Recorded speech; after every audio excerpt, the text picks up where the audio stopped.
Hello, Bill. Good morning, Matt. Welcome to the DMZ, where I will brag about the Super Bowl prediction that you saw right here on the DMZ, folks. So you predicted Seahawks 100-0, and you were close, right? Well, no, I predicted the Seahawks would win. I said that I was rooting for the Broncos, but I thought the Seahawks would win, and I was right about that. I didn't expect it to be such a blowout, such a boring game. And, I was also, as you remember, I was pretty critical of Richard Sherman's showboating. But I loved, after the game, Russell Wilson, the quarterback for the Seahawks, was all class and gave a great post-game interview. So I'm on the Russell Wilson bandwagon now. And he's very religious, correct? Yeah, I think he's sort of like Tebow with a Super Bowl ring. Tebow who can actually play. Well, Tebow, everyone says he can't play, but all he did was win until he went to play with the Jets. So he beat the he chose the path to sin and he paid the price. In a playoff game for the Denver Broncos, he beat the Pittsburgh Steelers in overtime. But the guy can't play. That's what everyone says. So. But so what you're saying is, last week we said that conservatives root for Denver and liberals root for Seattle. But you're suggesting perhaps conservatives can take heart in a Seattle victory. I think so. I think it's not as clear cut as Bill Maher and I perhaps thought. Perhaps this is Red America and Blue America coming together in Seattle. Yes, and I'm a fan of the city of Seattle. Actually, I like Seattle a lot. And man, it was dominant. They were fast. They were tough.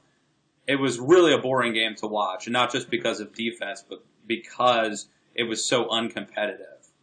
I didn't get around to writing this piece. I'm not sure it would have gone anywhere, but the fact that the Super Bowl was boring, I think, is usually the case. I mean, there are obviously exceptions of exciting Super Bowls, but they tend to not be close games. They tend to drag on for a long time. The ads tend to actually suck. And it just sort of reinforces my whole notion that why do people watch sports at all? Why do people expend so much of their day? If you have a pie chart of your time, there's a certain section of America that has a big chunk of it just not playing, not being active, not actually getting out of their house, but just sitting on the couch and watching sports. And why do we do this when a lot of the time these games are just not very interesting to watch? Right. Well, I agree. I mean, the Super Bowls tend to not be that good. The hype, they don't live up to the hype. The 49ers versus the Seahawks playoff game was so much better. And you had two teams that sort of knew each other, that were rivals, that played each other. Much, much, much better than the Super Bowl. I think the 2 weeks off between the playoffs and the Super Bowl probably contribute to the bad game. I think the fact that you have teams who don't normally play each other, who come from different divisions, different conferences, mean that you could have people who are unevenly matched. That the 49ers and the Seahawks are going to be a good game because they play each other 2 times a year and they hate each other and their coaches hate each other. But when does Denver play Seattle? Not that frequently.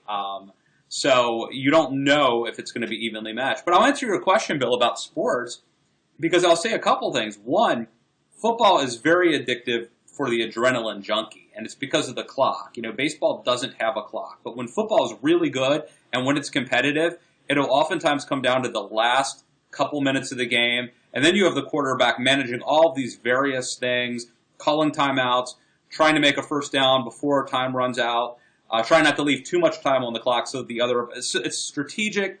It could be fun. This game, the Super Bowl, was completely devoid of any of that, of course. But when it can really get your blood pumping.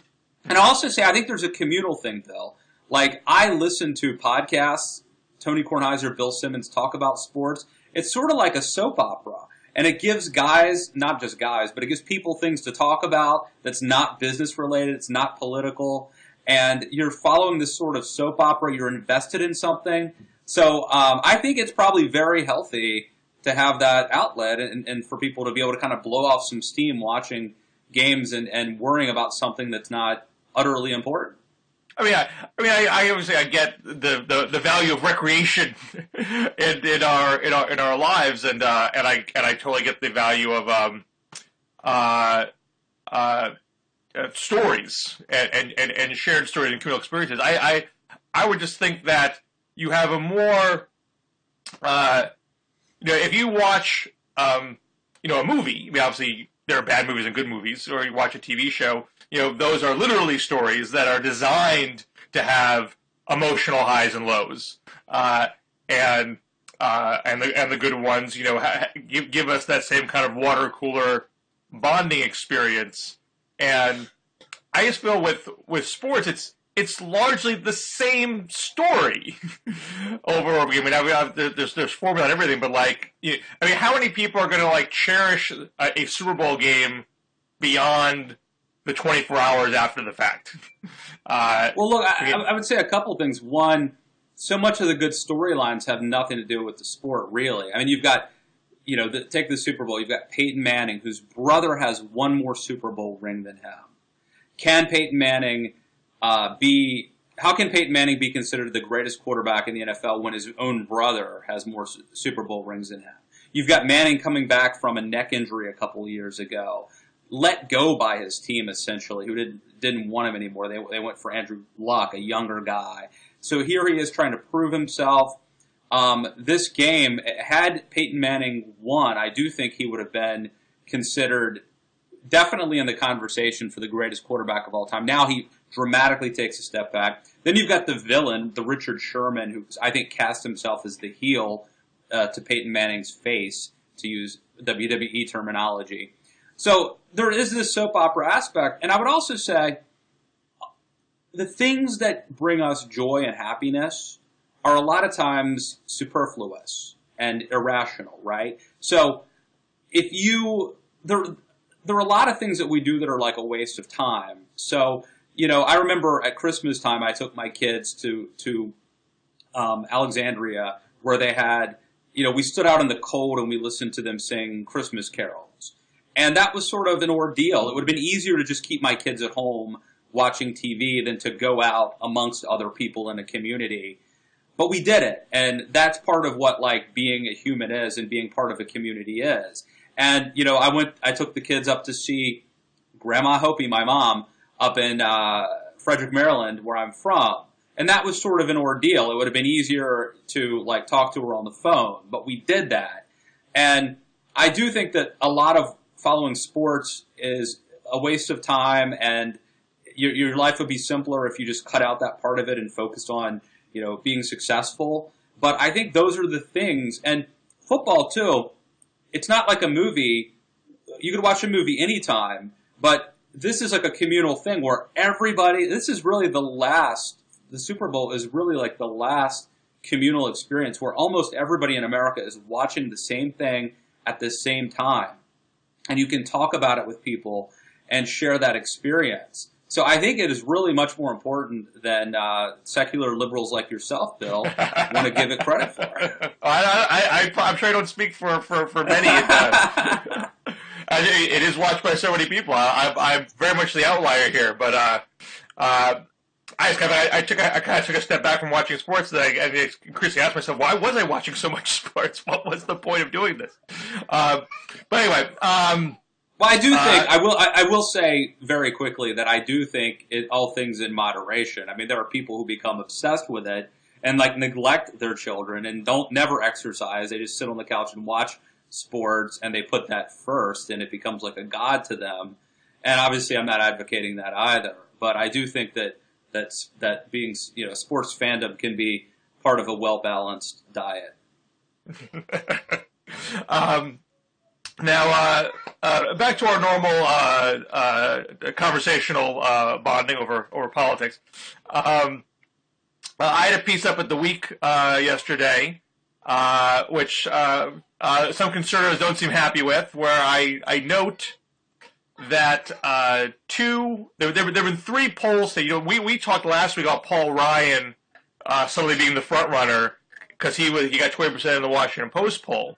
What we didn't mention at the time was that Mike Huckabee was not in that poll. And there are two other polls that have been taken since Huckabee's Uncle Sugar speech, where Huckabee is the front runner and Paul Ryan is down in the pack. So I would now discount that Washington Post poll. If Paul Ryan can't be in the front with Huckabee of all people is included, that says to me his base of support is actually quite thin if he's running at all. And Huckabee, granted, is at about 14%. It's not a commanding lead, and I'm not even arguing in my piece that he is going to get it at the end of the day. But it seems like there's something in the Republican water that attracts enough people in the party to whoever's being the most politically incorrect at the moment, and who is getting under the skin of the liberal media at the moment, and that person gets catapulted into the top slot, at least for a time, and that kind of warps and drives the whole Republican primary process. Has happened in 2012 with going from Michelle Bachmann to Herman Cain to Newt Gingrich to Rick Santorum. Whoever was sticking their finger in the eye of the media at the time got their 15 minutes, and now it seems like we're starting that cycle over again. The guy makes one crack about contraception of all issues, and all of a sudden, let's give him the nuclear code. It's weird. It's a weird dynamic. I mean, Democrats don't do this. When Alan Grayson does a stunt speech on the floor saying Republicans believe healthcare should be die quickly, liberals might laugh and share the YouTube clip around, but we don't make him the front runner. We don't take it that far. And it just seems like, this is a theme I've raised you before, until Republicans can just sort of stop obsessing about fighting political correctness and proving you're above political correctness and trying to be as politically incorrect as possible as something to be celebrated, until that dynamic fades, it just seems like it's hard for the Republicans to take the primary process seriously and take the notion of governing seriously and elevate candidates who have serious governing experiences. It's just odd to me. But do you think I'm putting too much on this? I mean, I do. I will concede you have a point, and I'll get to that in a minute. But before I do, I want to challenge it a little bit, because despite the fact that Republicans have had these dalliances, they've nominated John McCain, a U.S. senator who had a pretty distinguished career, and Mitt Romney. So it's not like they're nominating Herman Cain.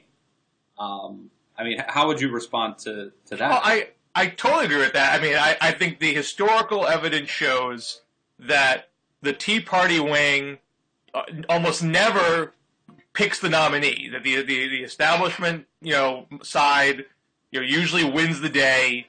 They consolidate around a single candidate. The wingnuts tend to splinter. And also the establishment candidate tends to have more money behind himself as well.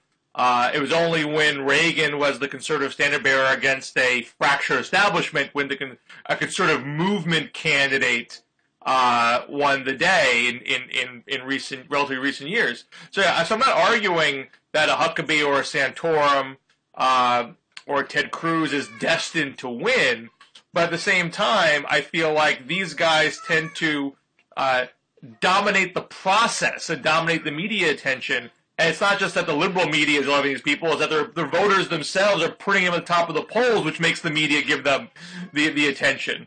I mean, it's a faction of voters doing it, but it's a big enough faction, and it's a faction that the establishment seems afraid to stand up to and say, you guys are just being ridiculous here. It's ridiculous to make Mike Huckabee a frontrunner based on, a low-rent crack.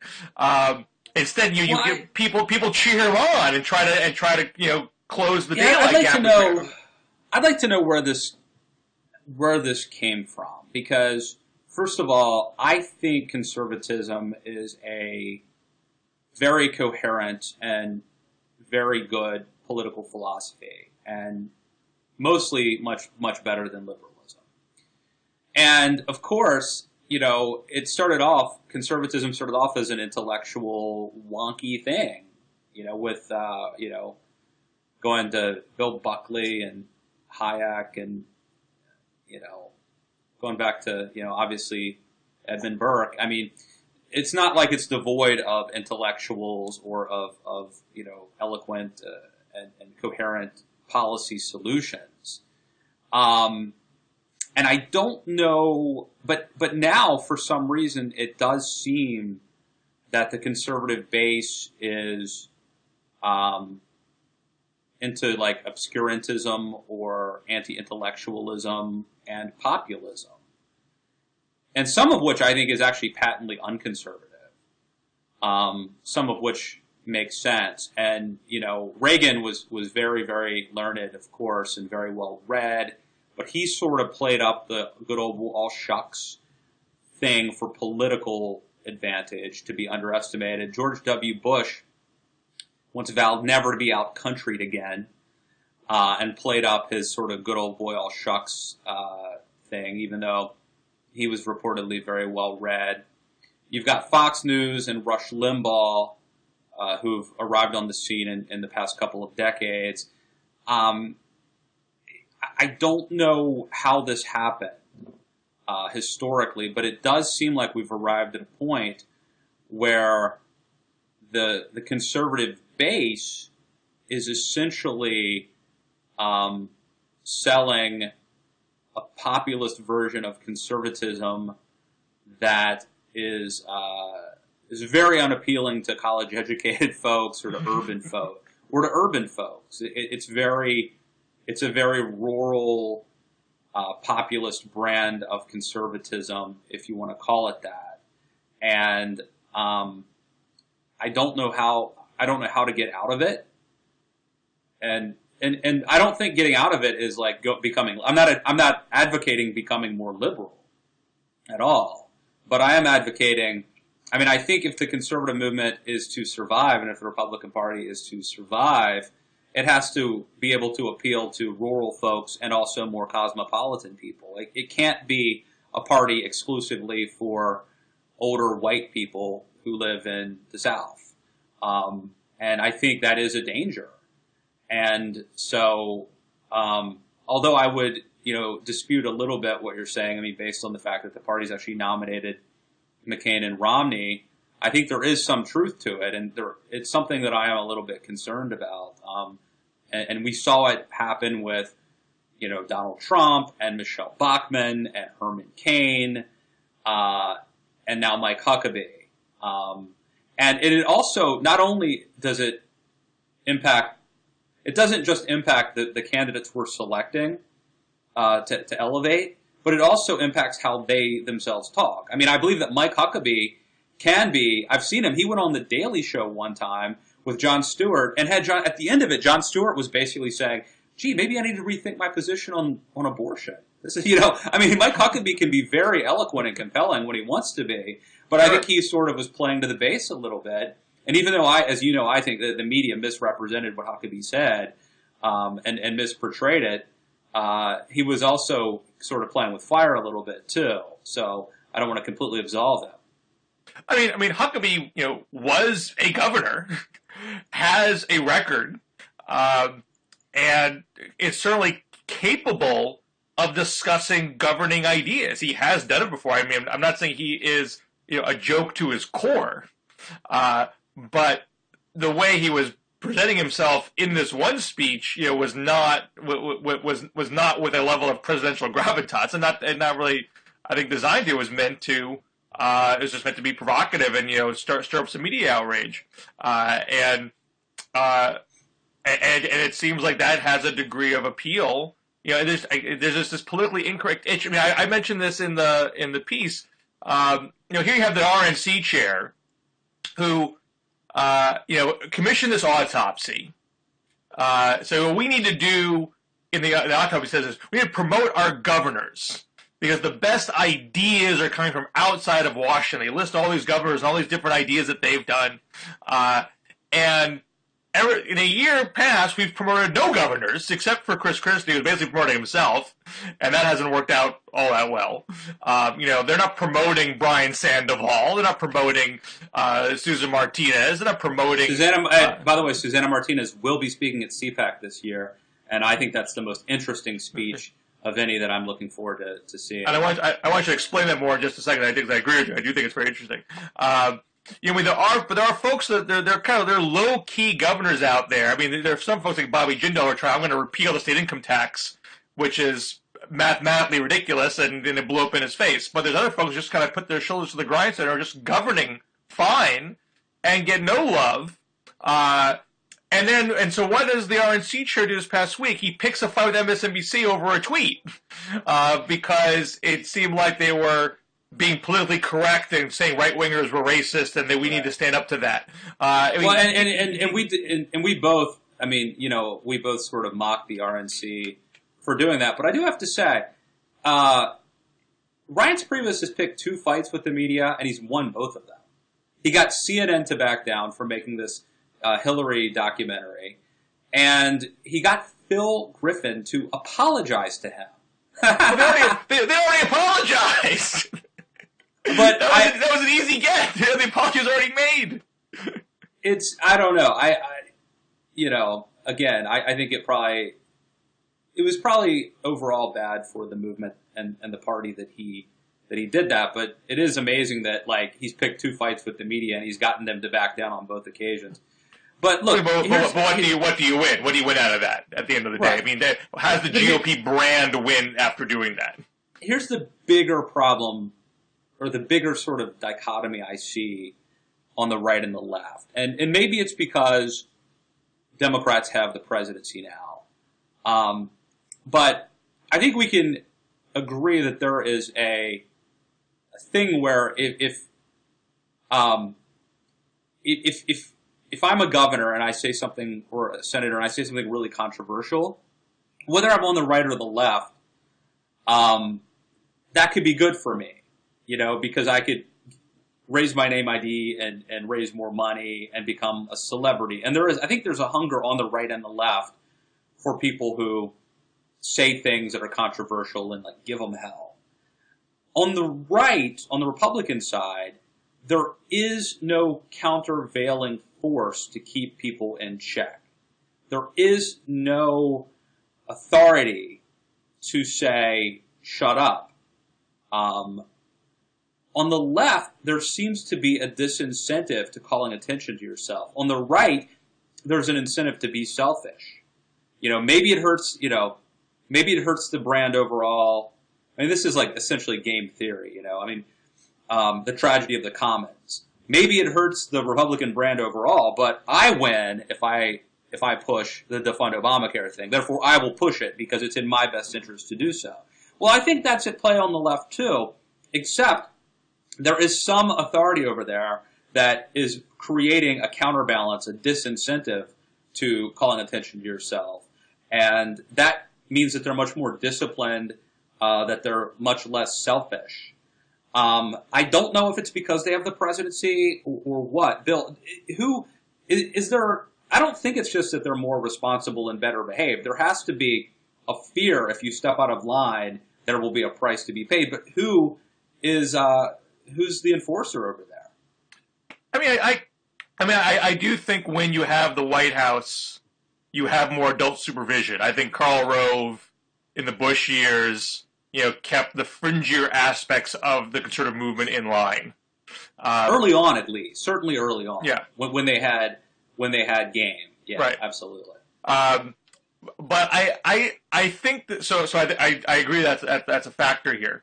But I just don't believe that in the Democratic water there is that same level of mischievousness, if you will. In 2004, Dennis Kucinich never got 15 minutes at the top of the pack. That was never a serious thought. That Howard Dean did, though. But Dean, I don't feel is the same. Was ever unserious. I mean, Dean catapulted to the top when he delivered a pointed, searing critique of fellow Democrats who were abetting George Bush on Iraq. He was taking on a serious subject. He wasn't making a crack. And Kucinich did. Kucinich isn't necessarily as humorous as Huckabee did, but he did some more goofier, unpresidential things. And he obviously has his fans, but he never remotely contended in the top tier. And I just don't think there is an appetite for that, even in the fringiest parts of the left. There seems to be an imbalance there in seriousness. Where does this come from then? Let's assume your premise is correct. When and where did the Republican side of the aisle start being the sort of showman party, and when and where and why did the Democrats start being more, serious? Assuming that premise is true. I mean, I think it is more recent. I mean, obviously, there's always been divisions. You have H.W. Bush v. Buchanan in '92, for example. But Buchanan, even though he wasn't an elected office holder, I mean, he was still talking about issues. It still was an issue-based campaign. So I wouldn't put that in the same category of let's make Huckabee the front runner because he made a crack with Uncle Sugar. I think this goes back to really the last few years. I don't think it goes back that far, and I'm thinking out loud here, so forgive me if I'm not making a fully fleshed out argument. But I think this perhaps is a kind of end point after 30 years of conservative media. That there's been a refinement of the kind of characterization and misinformation that gets spread around on Fox and on Rush Limbaugh, and it's whereas 10 years ago liberals were worried that it was sort of warping the country and misinforming the broader public, and now I feel it's just sort of warping the right and leaving the middle of the country alone. And I think that's the problem that the right has right now, that the people that they're listening to are actively hurting them. There may be some of that. I also think some of it comes from the Clinton era. Like, I feel like that one of the lessons that Republicans learned from Bill Clinton is that symbolism can trump substance, and that Clinton's ability to connect with people emotionally was something to emulate. And so I think some of it may be like an over, sort of, they hated Bill Clinton so much that they had to copy him and try to tap into that. So they sort of maybe put more emphasis on charismatic people as opposed to substantive people. Not to say that Bill Clinton, he was obviously a governor and apparently spends an hour a day studying the economy. But I still think that the lesson that they derived was, when you compare him to George H.W. Bush, that the sort of rock star presidency was upon us. And I think that may account for part of the reason, like subconsciously, why they've kind of gone to the celebrity worshiping thing. In recent years. Now, you had a piece this week arguing that we're in the midst of a '90s revival that is buffeting the nascent Hillary Clinton campaign. Well, look, I think it's an opportunity for Hillary. It is interesting. If you watched the Super Bowl, you saw there was a Seinfeld reunion, which wasn't funny, but they did it. There was a Full House commercial, essentially a reunion of Full House. Started off with John Stamos, and then Bob Saget, and I think the other dude showed up. And this, comes on, the heels of news that they're going to make a Boy Meets World spinoff and a Point Break movie remake. And so it definitely feels like the 90s are getting their dose of nostalgia. It sort of makes sense if you think about it. I mean, in retrospect, the 90s were a pretty damn good time. At least for me, they were really fun. It was sort of, it was post-Cold War, pre-9/11, a time of peace and prosperity. And I think that some of the nostalgia for 90s pop culture owes to the fact that it was like the end of the innocence, and that it was just a fun time of peace and prosperity before. There's a great piece in The Onion, by the way, that came out in January of 2001. And it was basically like George W. Bush vows to end the peace and prosperity, and we'll have a war in the Middle East by the end of my tenure. I guarantee it. It's really kind of scary to go back and read it. And we'll get that deficit back up, or the debt. So anyway, there was something special about the 90s. We can look at it as sort of the halcyon days. Now, to be sure, you could argue that the seeds were planted for 9/11 during that time, but that's sort of beside the point. I mean, it's fondly recalled. It seems like a really fun time, and I suspect that Hillary Clinton can sort of tap into this a little bit, at least maybe just subconsciously, and harken back to the way things were, when essentially we were balancing the budget and Republicans and Democrats were cooperating with each other, after the '94 revolution, at least to a certain extent. And look, I think some of this is revisionist history too. Like, at the time, the 90s didn't seem all that great, but compared to today, they were pretty darn amazing. And so I suspect that Hillary can find a way to capitalize on that nostalgia, even if it's just a sort of a subconscious thing. Yeah, I actually think that is a fraught path for Hillary.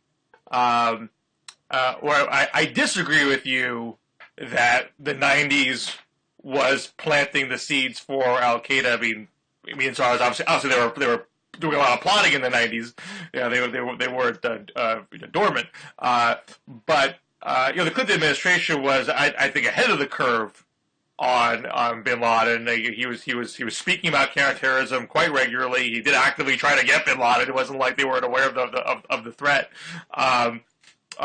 So I don't feel like that was sort of an asleep at the switch, kind of moment in history. Whereas, I think Republicans, could make an argument that, the 90s was sort of, the 20s, in that here's when there was a lot of rah-rah about the economy, and you got totally blindsided by the looming. And you had Greenspan basically keeping interest rates down and trying to keep the bubble going, and this is not where if conservatives want to break out of the narrative they've constructed for themselves, they could start blaming the financial deregulation started with Clinton.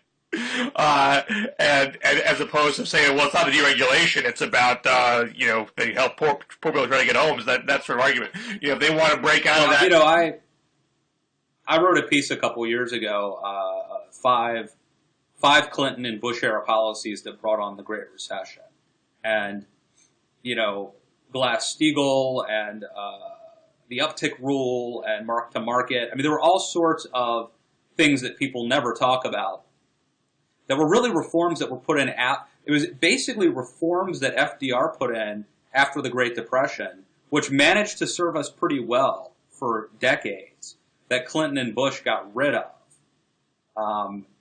that led, at least partially contributed to the housing bubble and other problems that gave us the Great Recession. I mean, and whether or not Republicans want to prosecute that case, I think it's a certainty. At some point, Hillary is going to be asked about Bill Clinton's financial deregulation and asked point blank, was it the right thing to do? Would you do something similar now? How would you do it differently? And I'm sure she's thinking up of her answers for it, but it's obviously a very delicate thing for her to sort of. I think the question is, does the media give her a pass on it? And I think that depends on whether or not Elizabeth Warren is running against her. I mean, I think Hillary could be very vulnerable to a populist attack, but I don't know that any Republican is equipped. I mean, Rick Santorum, if he was smart, but he's not. So I don't I don't know that like any Republican can hit her from the populist left on that. So it would have to be an Elizabeth Warren. So I think that that's why Elizabeth Warren. That's one of the reasons why Elizabeth Warren could be very dangerous for Hillary, because she is susceptible to all those Clinton era, policies. I mean, Warren, it seems, I mean, she said she's not running. I take her at her word on that. I mean, the person who's more likely to make that kind of a case might be Brian Schweitzer. He could definitely. But does he have the charisma and the gravitas to? Well, he has charisma, maybe not gravitas. I think he has charisma. I mean, whether he is polling at 50% or 2%, if he's able to get Hillary in a debate with him and TV cameras are in front of the two of them, I imagine he will ask that type of question, or the media will be compelled to ask the type of question to tease out the differences between the two of them. But even if that doesn't happen, even if Hillary is just flat uncontested, which I don't think is an implausible scenario here, she's still going to sit for interviews. Journalists are still going to ask her questions, and someone's going to ask that question. And I think that she is going to have to find a way to meet the current democratic view that we need stern financial deregulation without sounding like I think my husband was just wrong, or maybe she does say that. Maybe she feels she's coming to, what? We don't agree on everything, and I think he was wrong about that. She could possibly do something like that. But I think she has to figure out in some way. And if I were a Republican, I would try to find a way to revise public perception of the '90s economy as a bit of a smoke and mirrors. That was a big bubble, and it wasn't a sustainable. We were talking about Huckabee earlier, but he's someone who could actually make this point. I mean, aside from Rick Santorum, don't you think Huckabee could make this populist message and hit the Clintons in a way that you can't imagine Rubio or Christie or Cruz doing? Rand Paul could be interesting. I think all those folks are politically opportunistic enough that if they thought there was value in doing it, they would do it. I think the tough part for any of those folks is once you make that critique, what then is your solution? Well, and you have to commit. I think you have to commit to it. Like Rick Santorum could have branded himself the grandson of a coal miner, and could have really made that his message, and he just didn't commit to it, didn't stick to it, would get sidetracked on social issues. Not that they're incompatible, because they're not, but they are a distraction from this messaging. But if he could have stuck to that, he gave a great speech at the Republican convention. I mean, I think it was the best speech at the Republican convention. It was widely overlooked. But there is a sort of, on one hand, I've been, decrying Republican populism. And what I'm talking about, the bad Republican populism is sort of the anti-intellectual demagoguery. But I think there's like a good Republican populism that Reagan played really well. And I think that it's entirely possible that you could use it. Sprinkle a little Buddy Roemer in here, a little Mike Huckabee in there, a little Ronald Reagan there, and shake it up.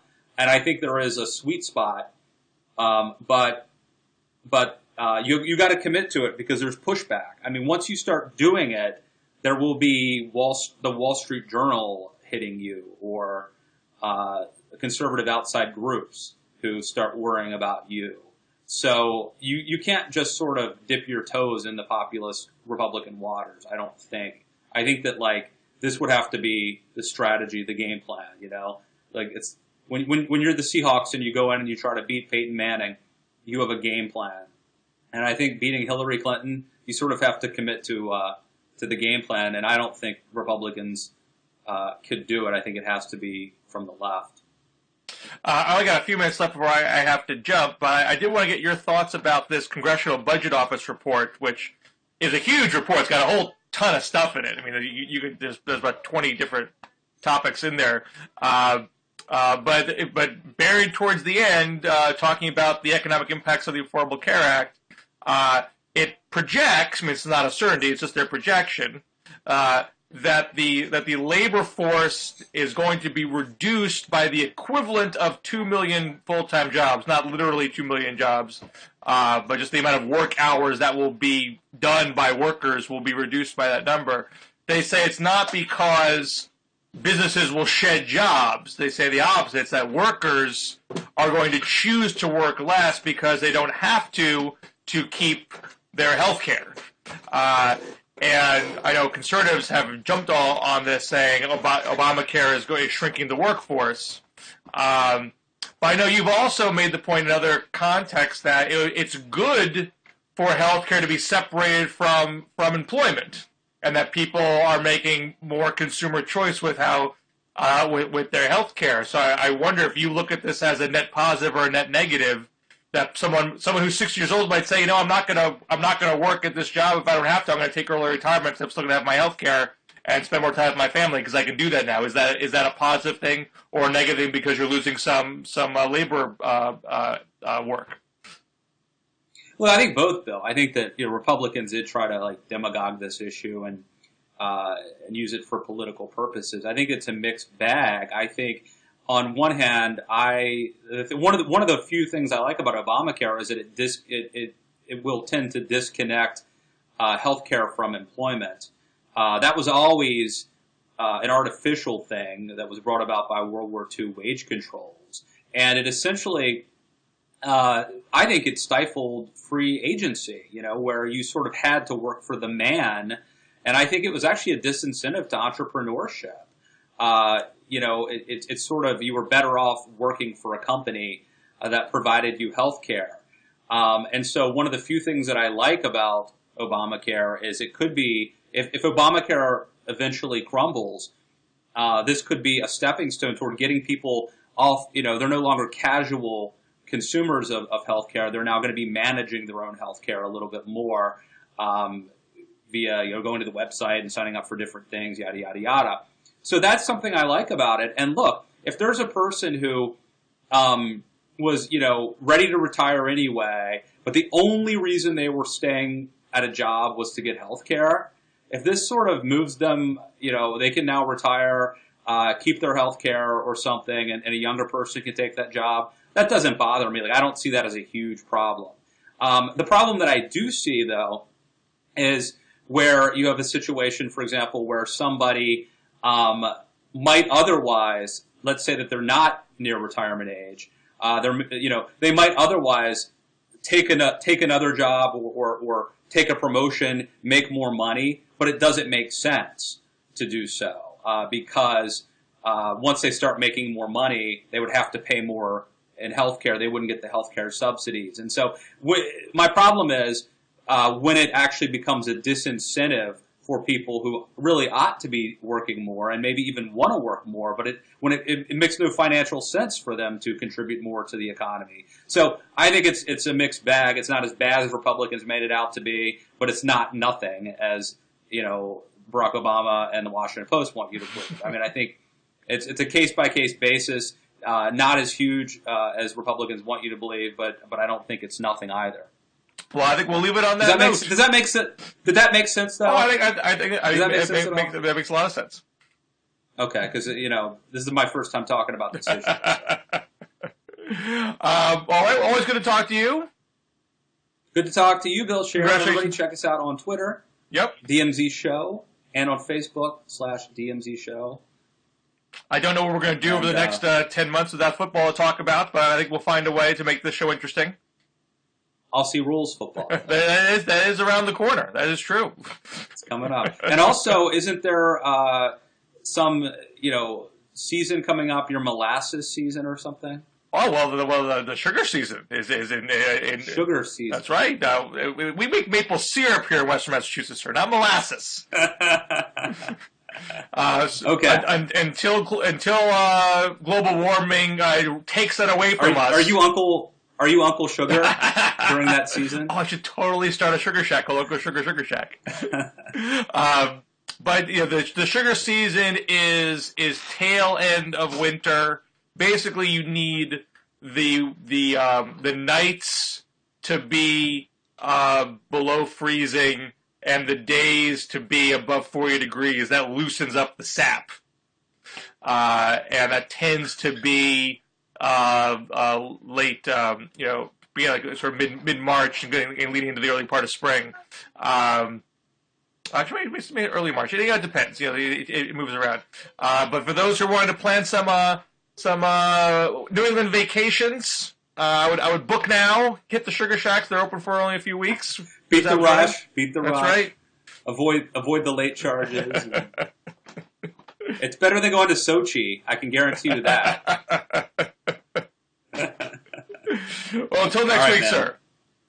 You got it. Take care. Stay tuned.